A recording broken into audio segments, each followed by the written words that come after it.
مکتوب‌های استاد عینی جزئی از تاریخ پرحادثه ملت ماست. مکتوب‌های عینی افشاگر راه پرشیب و فراز و ناهموار مردم تاجیک در جاده تاریخ سازی است. مکتوب‌های استاد عینی بیانگر تلاش‌های بی‌دریغ او در جاده دولت سازی نوین تاجیکان است.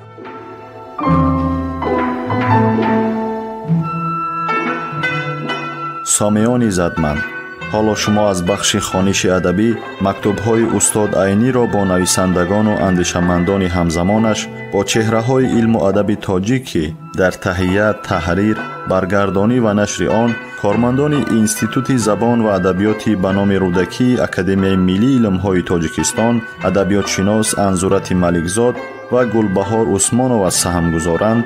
در قرائت هنرپیشه خلقی تاجیکستان نورالله عبداللهیف شنوید.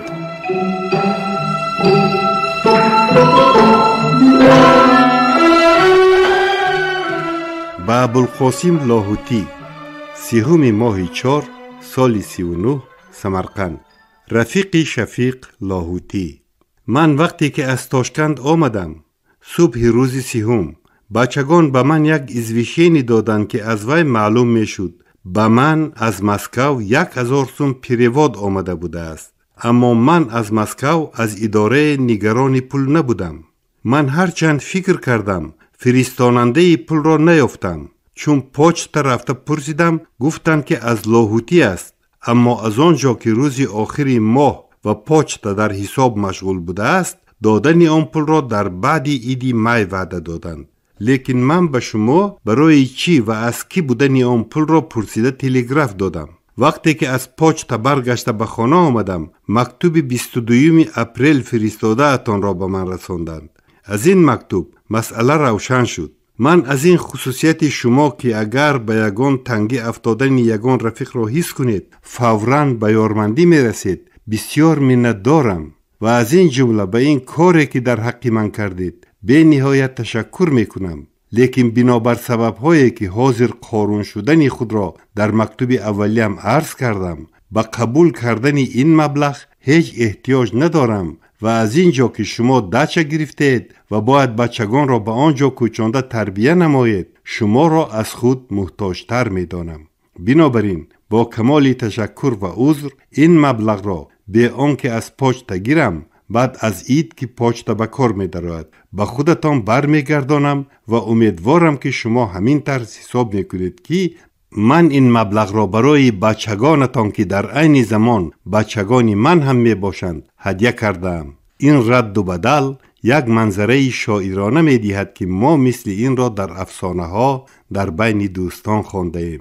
تکرار عرض شکران می کنم و عذر می طلبم که از این برگردانی من دلگیر نشوید. با کمال احترام عینی. البته در وقت از ساچی برگشتن و به وگزل قزان برآمدن خواهرتان باز شما خیلی تشویش خواهید کشید که من برای وی پیشکی عرض منتداری می کنم و از آن گونه یارمندی ها را برابر میلیون ها یارمندی پولی می دانم.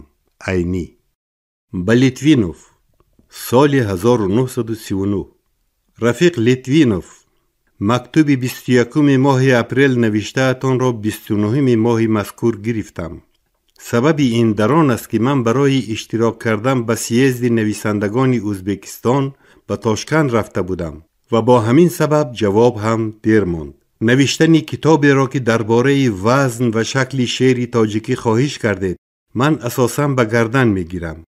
اما تمام کرده دادنم تا سر سال 1940 ناممکن است، زیرا من تا سر ینوری سال 40 با معاهده ها بسته شدم.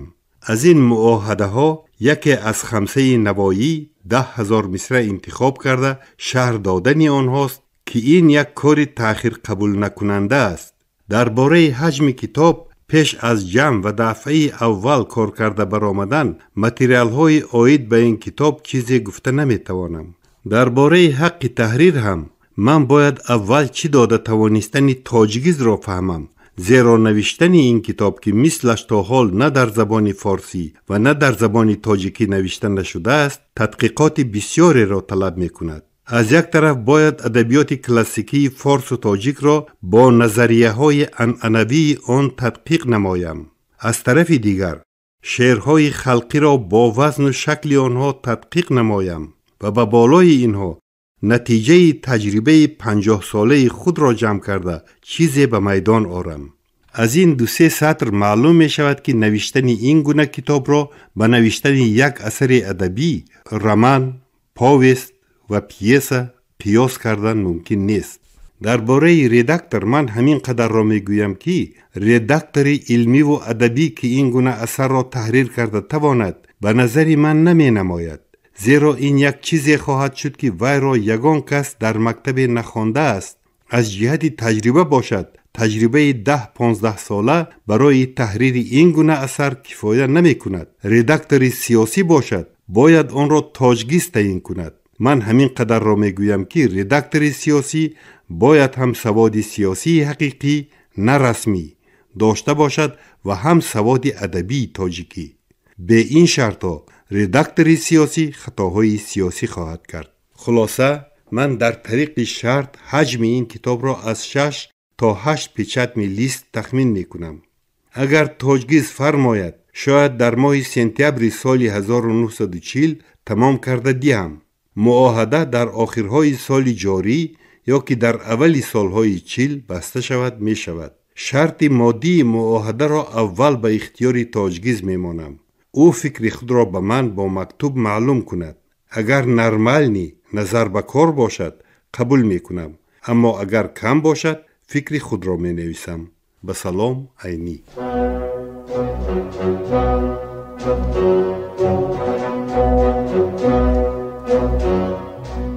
خبرهای ناز، همین گونه مژده‌های فرهنگی در نامه‌های استاد عینی سرشار است و استاد عینی در نامه هم درباره وضع معیشی و حالت عیش و عشرت خانوادگی صحبت نمی‌کنند. هر یک نامه استاد صدرالدین عینی یک کشفیات تازه علمی است. درباره اهل علم، درباره استعدادها صحبت میکنند، درباره کشفیات‌ها صحبت، درباره تاریخ خلق تاجیک صحبت میکنند. صدها بار ما باید این نامه‌ها را خوانده و بزرگی استاد صدرالدین عینی ایمان بیاوریم، باور حاصل کنیم و خودمان تحقیقات‌های درباره عینی نویسیم. هر یک نامه‌ای که استاد صدرالدین عینی نوشته‌اند هر یک بیان کننده یگان پهلوی مهم حیات استاد عینی بوده است.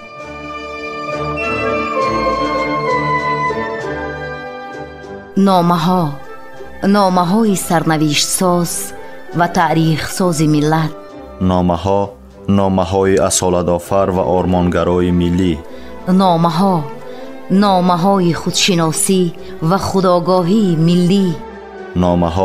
نامه های افتخار برانگیز و هویت سازی استاد بزرگ صدرالدین عینی.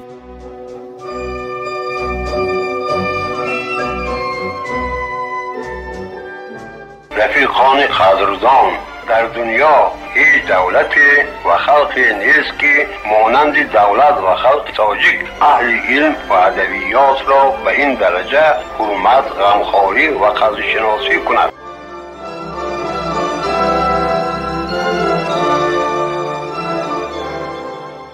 از لینچیفسکی و نیاز محمدов 4 ماه 5 سال 39. به رفیق محترم صدرالدین عینی، بعضی تاجیکی اکادمی فنها از شما خواهشمند است که در کارهای ترتیب دادن لغت روسی تاجیکی به صفت کنسولتانت اشتراک نمایید. حالا به ترتیب دادن لغت شروع کردند و در ترتیب دادن آن کلکتیو کارکنان علمی بعض اشتراک میکنند. موافق پلن ما در سال جاری باید جلد 1 لغت که از 30,000 کلمه عبارت بود ترتیب داده شود. قرار کرده شد که کنسولتاسیا برای ترتیب دهندگان لغت در شهر استالیناباد در ماه ایون سال جاری گذرانیده شود.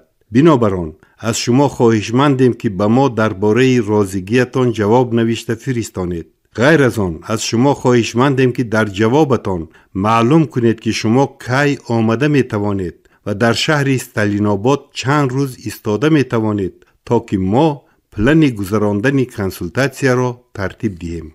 همه خراجات راه و کنسولتاسیا را بعضی اکادمی فنها به عهده خود می گیرد. منتظر جواب شما، کاتب علمی بعضی تاجیکی اکادمی فنها، امضا لینچیفسکی. مدیر شعبه تاریخی لینگویستیکی، امضا نیاز محمدов.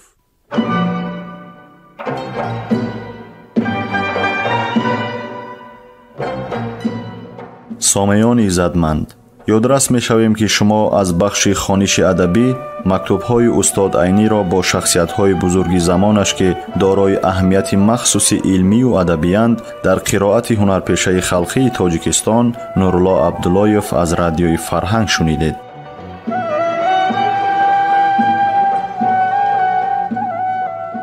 در تهیه و پیشنهاد گفتار سهم گذاشتند صلاح‌الدین نورزاد و لطفیه قربانова. انجام خوانش ادبی شاد و مسرور باشد.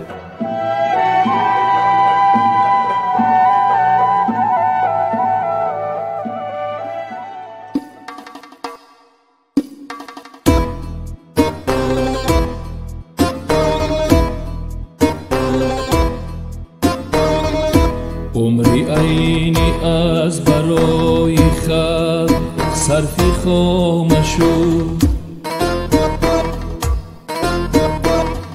خلقی ما را دفتری عینی شهادت نامشو. عمری عینی از برای خلق صرفی خامشو،